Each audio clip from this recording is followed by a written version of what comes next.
आज का जो फाइनल अकाउंट का क्वेश्चन है वो बिलोंग्स करते हैं सीएसएस के पास्ट क्वेश्चन से।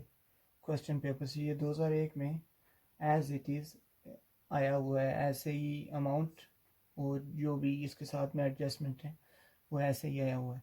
तो मैं कोशिश करूँगा इसको हल करने की। इसमें के साथ में जो एडजस्टमेंट्स दी हुई है वो एक तो स्टॉक की है, दूसरी डिप्रिसिएशन की है, तीसरी जो है वो इंटरेस्ट ऑन ओवरड्राफ्ट मार्कअप उसमें दिया हुआ है इंटरेस्ट पे ओवरड्राफ्ट पे।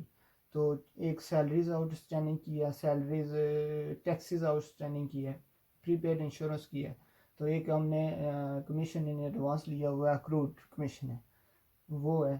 तो एक जो लास्ट एडजस्टमेंट है वो है provision for bad debts and doubtful debts or discount, or you can say is for belongs to discount. तो ये trading profit and loss account, trading account में ओपनिंग बैलेंस से हम शुरू करते हैं, क्लोजिंग पे जाके ख़त्म करते हैं। ये बेसिकली ट्रेडिंग और प्रॉफिट एंड लॉस अकाउंट दो अकाउंट्स हैं, लेकिन यहाँ पे आप जाके इन्हें बंद कर देंगे ट्रेडिंग अकाउंट को, तो आगे आपका प्रॉफिट एंड लॉस अकाउंट आएगा। तो मैं कोशिश करता हूँ कि जितना जल्दी हो सके मैं इसे हल करूँ। तो ये ओपनिंग स्टॉक से मैं शुरू करते हैं, टू ओपनिंग स्टॉक। इसकी जो अमाउंट दी हुई है 34,600। तो इसके साथ में परचेजेस दी हुई है, परचेजेस के साथ रिटर्न्स भी हैं। तो आप इनर कॉलम में लिखेंगे 54,750, तो आप लेस रिटर्न्स कर देंगे। आपने पॉवर पे से लिखना है, तो ऐसे ही आपको समझाने के लिए 1250 आपकी रिटर्न है। तो आपका अमाउंट आना चाहिए नेट परचेजेस का 53,500। तो यहाँ पे आ जाएं, ये आई थिंक डेबिट साइड होगी कंप्लीट। तो सेल्स पे आ जाएं, सेल्स के साथ भी रिटर्न दें। तो 15,4500 लेस करेंगे आप रिटर्न की अमाउंट दी हुई है 2000, तो आपके पास नेट सेल्स निकल आएगी 15,2500। तो इसके बाद क्लोजिंग स्टॉक पे आ जाएं। एडजस्टमेंट में देखें, पहली जो एडजस्टमेंट है वो अमूमन स्टॉक की होती है फाइनल अकाउंट में। तो 32,000 रुपीज़, तो ये आप यहाँ से बंद करेंगे, आप इसे बंद करें। तो ये आपके पास आना चाहिए 15,318 4500।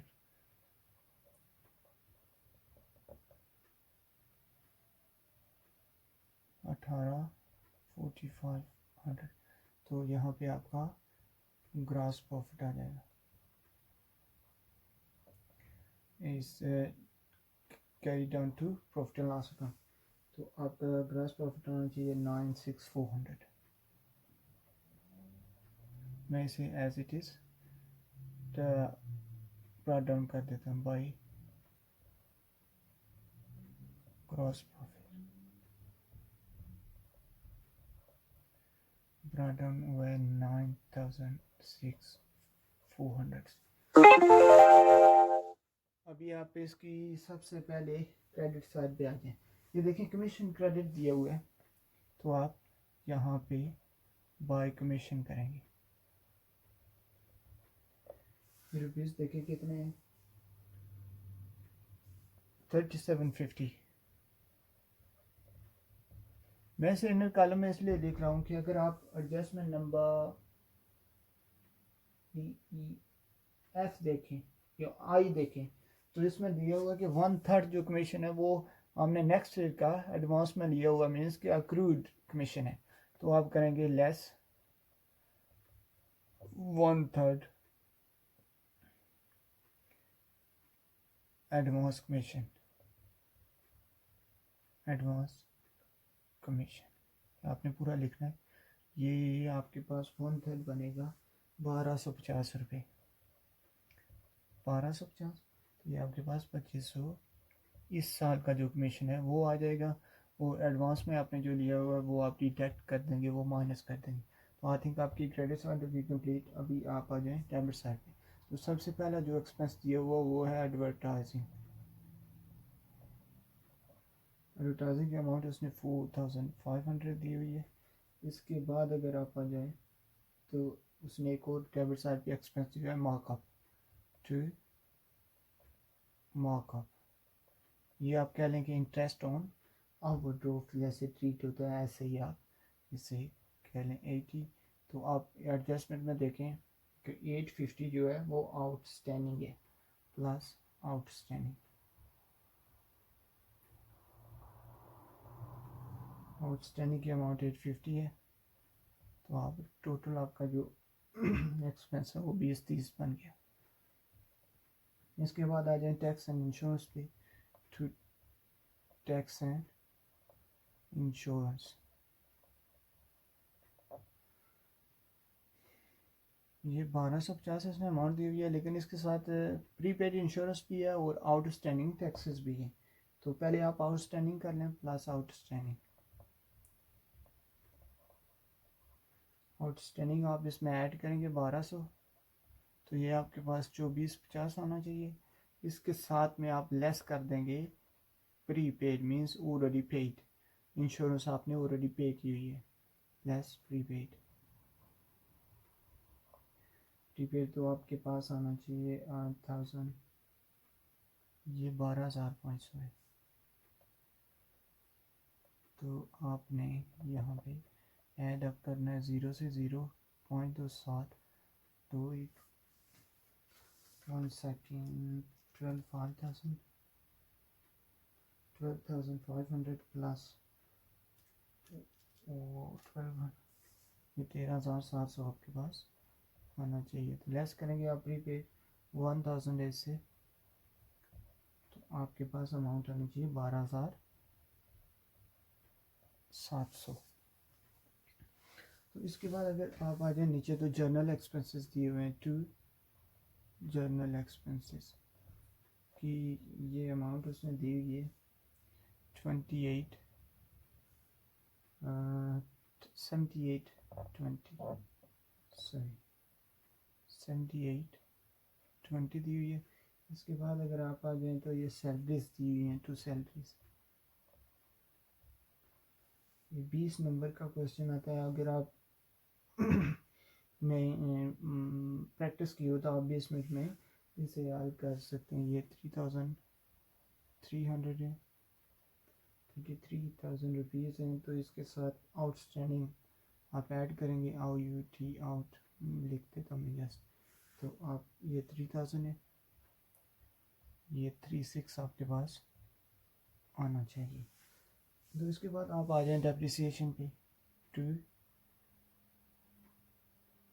डेप्रिसिएशन। तो किस किस पे उसने डेप्रिसिएशन दी हुई है? ऑन बिल्डिंग है, ऑन बिल्डिंग 5%,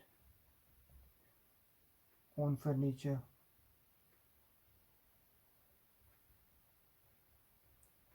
10% है। तो इसके बाद उसमें दी हुई है on motor vehicle, M vehicle में कर देता हूँ 20%। तो 5% आप निकालेंगे टोटल बिल्डिंग से, तो 3750 आपके पास होना चाहिए। अगर फर्नीचर पे निकालें तो 640 आएगी आपके पास। इसके बाद अगर आप मोटर व्हीकल पे निकालें तो वो 12,500 आपके पास आ जाएगी। इसके बाद अगर लास्ट पे आप आ जाएं, वो दी उसने adjustment provision for bad debts. तो प्रोविजन फॉर बैड डेट्स मैं तो अमूमन एक फार्मूले की मदद से हल करता हूँ, जिसमें फार्मूला ऐसे ड्रॉ करता हूँ कि bad debts plus further bad debts plus new reserve less old reserve. ये जो दो चीज़ें हैं ये आप देखेंगे कहाँ पे? ट्रायल बैलेंस में। तो ये जो दो चीज़ें हैं ये आप देखेंगे एडजस्टमेंट में। तो आप अगर फर्स्ट कहते हैं कि इन चारों में से कोई भी अमाउंट, कोई एक अमाउंट मिस है या दो अमाउंट मिस हैं, तो आप जस्ट जैसे कि ये फार्मूला है आप वैसे ही उसे वो अमाउंट मिस करके आप लिख देंगे। तो बैड डेट्स की अमाउंट हमारे पास दी हुई है 1250, उसके बाद अगर वो जो इसमें दिया हुआ है कि write off further sum of ₹1000, ये मैं ऐसे फर्दर बैड डेट से ट्रीट करूँगा 1000, आप जो भी नाम देना चाहें। उसके बाद न्यू रिजर्व है। न्यू रिजर्व उसमें क्या है कि आप निकालें 10%, तो आप टोटल डेटर से, जो सेंट्री डेटर्स हैं आपके टोटल डेटर्स, उससे लेस करेंगे आप फर्दर बैड डेट्स को, तो जो जो आपके पास अमाउंट आएगी उससे आप निकालेंगे।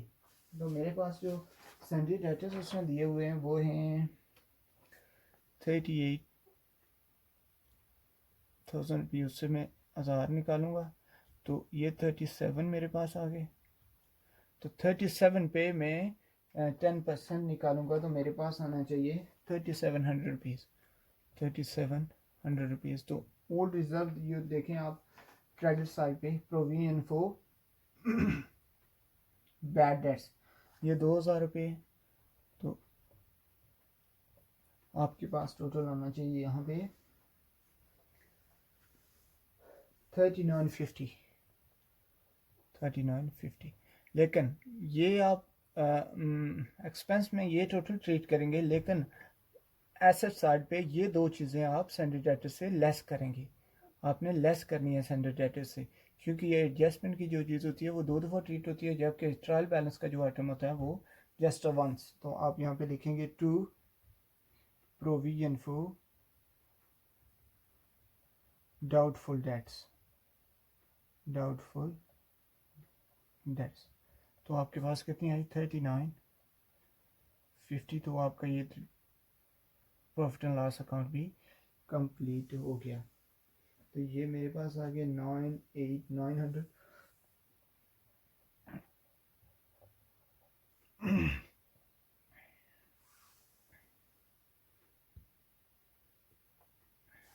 सॉरी मैं यहाँ पे कर देता हूँ 900। मेरे पास जगह थोड़ी कम है तो इस वजह से मैं यहाँ पे लिख देता हूँ। तो ये इस साइड का टोटल भी आ गया 900। ये साइड बड़ी है तो आप इससे ये साइड निकालेंगे तो आपके पास नेट प्रॉफिट आना चाहिए। Net profit transfer to profit and loss account, transfer to profit and loss account. आपने प्रॉफिट एंड लॉस अकाउंट में एसेट साइड पे कैपिटल में क्यों ना, sorry, transfer to capital account, तो आप इसे कैपिटल में ट्रांसफ़र कर देंगे। जैसे कि ग्रॉस प्रॉफिट को हमने प्रॉफिट एंड लॉस अकाउंट में ट्रांसफ़र किया, नेट प्रॉफिट को हम कहाँ पे ट्रांसफ़र करते हैं, to the profit and loss account. तो आपके पास नेट प्रॉफिट आना चाहिए 15010, 15010। तो ये आपका trading profit and loss account हो गया। मैं अभी बैलेंस शीट ड्रॉ करता हूँ, लेकिन वहाँ पे जगह नहीं, चलो मैं यहाँ पे कर देता हूँ। तो ये ऐसे आप बना लेंगे बैलेंस शीट, ये आपने प्रॉपर तरीके से ड्रॉ करनी है। ये आपकी ऐसे साइड होती है, ये आपकी लाइबिलिटी साइड होती है। आपने एज ऑन डेट डालनी है। तो मैं पहले क्रेडिट साइड से शुरू करता हूँ। ये सेंट्री क्रेडिटर्स आपके हमारे पास दिए हुए हैं। ये क्रेडिट साइड पे अगर आप देखें तो 25,000 रुपये, 25,000 रुपये। उसके बाद आप आ जाएं बैंक ओवरड्राफ्ट पे, बैंक ओवरड्राफ्ट। तो बैंक ओवरड्राफ्ट हमें दिया हुआ है 28,000 पॉइंट्स उसने दिए हुए। उसके बाद आप आ जाएं आउटस्टैंडिंग लाइबिलिटीज़ पे,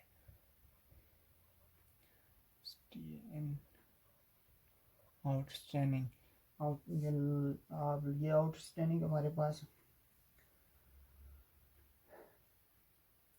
एक तो 1,442, ये 50-50 हमारे पास टोटल आने चाहिए, जिनमें से सैलरीज की 3,000 हैं, टैक्सेस 1,200 हैं। तो उसके बाद हमारे पास मॉकअप है 850 का। तो 13 और 4, 3 और 2 है, ये आपके पास आना चाहिए 50 टोटल। जिसमें सैलरीज 3000 हैं, 1200 टैक्स का है, तो 850 mark of interest on overdraft, तो ये आपकी आउटस्टैंडिंग लायबिलिटी है। तो उसके बाद आप आ जाएं जो आपने ऑलरेडी कमीशन रिसीव्ड किया हुआ है 1/3 1250 जो आपने यहाँ पे निकाला, ये भी आपकी लायबिलिटी है और करंट लायबिलिटी है। ये आप लिखेंगे 1/3 कमीशन रिसीव्ड इन एडवांस 1250। तो अभी आप आ जाएं कैपिटल पे। कैपिटल की अमाउंट हमारे पास दी हुई है 12,000, 1,25,000, 1,25,000। तो आप इसमें नेट प्रॉफिट ऐड कर दें। नेट प्रॉफिट आप ऐड करेंगे 15,010, तो आपके पास अमाउंट होनी चाहिए, एक सेकेंड, 15,000 प्लस 15,010, ये मेरे पास आ गई 14,010। तो ये आप आई थिंक आपकी क्रेडिट साइड होगी कंप्लीट, लायबिलिटी साइड। तो अभी आप डेबिट साइड पे आ जाएं। डेबिट साइड पे कैश है हमारे पास।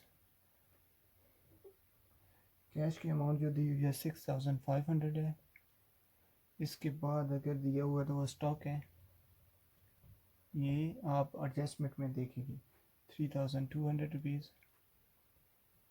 उसके बाद है सैलरी डेटर्स। सैलरी डेटर्स की टोटल अमाउंट से आप लेस करेंगे ये जो दो चीज़ें हैं। सैलरी डेटर्स की टोटल अमाउंट कितनी है आपने प्रॉपर वे से बनाना है। यहाँ पे लिख के नीचे लिखना है less new reserve less further bad debts. तो मैं ऐसे ही कर देता हूँ, ये 4700 आप निकालेंगे तो आपके पास अमाउंट आनी चाहिए 33300। तो इसके बाद जो आपका रेंट प्रीपेड है वो आप कर लें पहले। प्रीपेड 1000 रुपीज़ है, ये रेंट आपने साथ में लिखना है। तो इसके बाद फर्नीचर व्हीकल और बिल्डिंग है। फर्नीचर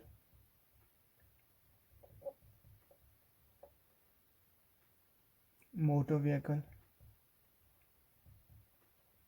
और बिल्डिंग, यह इन पे डेप्रिसिएशन भी है। 5% एक पे है, 10% एक पे है, 20% एक पे है। तो ये वो निकाल के आपने प्रॉपर कैलकुलेशन करनी है। तो इसके बाद नेट वैल्यू लिखनी है। मैं ऐसे ही कैलकुलेशन मैंने की हुई है 5760 एक आ जाएगा ये फर्नीचर का। तो इसके बाद व्हीकल का 5,000 आ जाएगा, आपने कैलकुलेशन करके लिखनी है। तो 71,250 ये आपके पास आ जाएगा। बिल्डिंग का तो ये आपकी एसेट साइड आनी चाहिए 19,910। तो यही क्रेडिट साइड आएगा 19,910। तो इसमें आपका क्वेश्चन जो है वो सही है। तो ये कंप्लीट हो गया।